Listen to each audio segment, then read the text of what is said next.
hope to make up for it with my FFI expertise and experience. My first program with Friends Forever was unforgettable. Whether it was the view from the top of Mount Morgan or the traditional pasta dinner on our first night as a team, so many moments from that week continue to impact me today. But there's one memory that stands among the rest. The last night of our program was a sad one. Gathered around a campfire, tears in our eyes, I realized just how lucky I was to find a group of people like that. I didn't want to say goodbye. On the drive to the airport in the morning, I wished I could stay.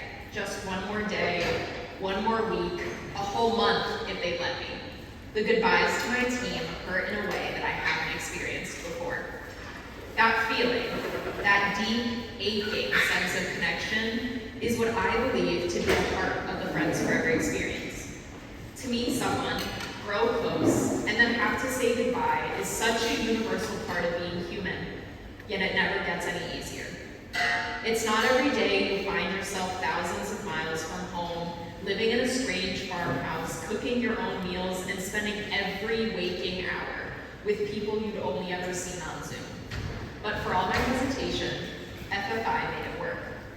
Somehow, they've turned the art of creating connections into a science.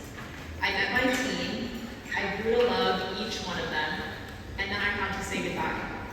It was painful, but in the best way, because that pain meant it mattered. It meant I had cared. And really, the more you love someone, the harder it is to let them go. Not long after that first FFI experience, I decided to pursue a career in education. I enrolled at the University of Vermont, majoring in elementary education, and it quickly became clear I was exactly where I was meant to be. For my first field placement, I taught in an urban elementary classroom with only 14 students. I was there twice a week for half the day, but the students and I bonded quickly.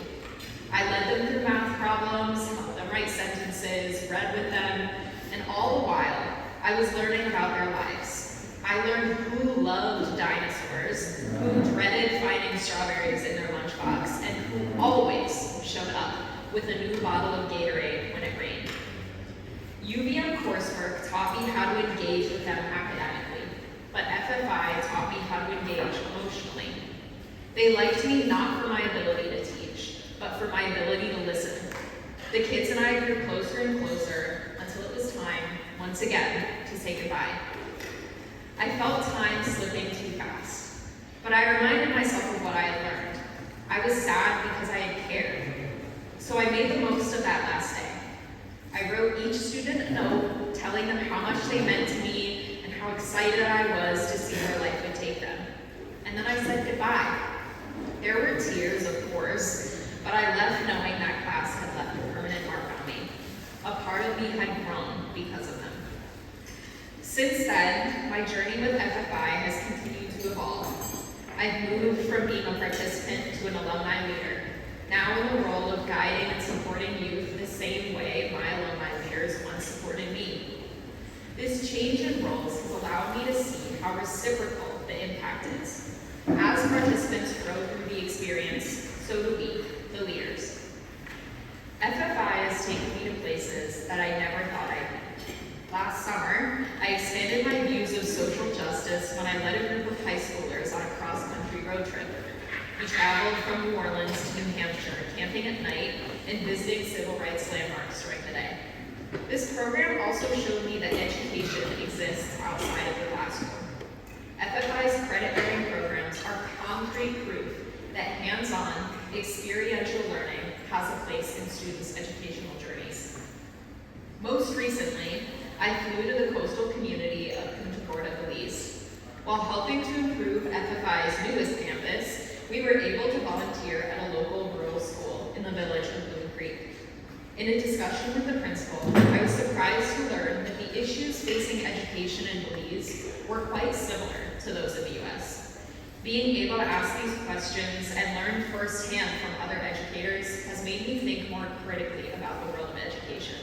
More specifically, how I can help to improve it. Each person I've met, every team member, every community partner has shaped me in ways that I'll carry for a lifetime. And for that, I'll never be able to thank Friends Forever enough. Some of you came to this event as newcomers to this family, or perhaps you're quite familiar with our mission as an organization. Either way, I hope you leave today knowing how much Friends Forever can do for the individual and the community, and none of it happens without you. You didn't just come here to play golf, you came to invest in something real, something lasting, something that changes lives. I'm sure I speak for every alumni when I say none of us would be here without your support. That support doesn't end today. Each time you mention us to a friend, like our post on social media, or even visit our website, you make our mission possible. So from the bottom of my heart, thank you for showing up, believing in what we do, and making stories like mine possible.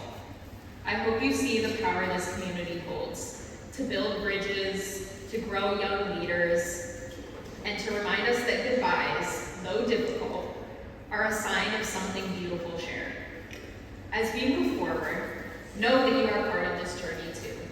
And if there's one thing Friends Forever has taught me, it's that our impact on others doesn't end with a goodbye. It lives on in the way we lead, the way we listen, and the way we choose to care.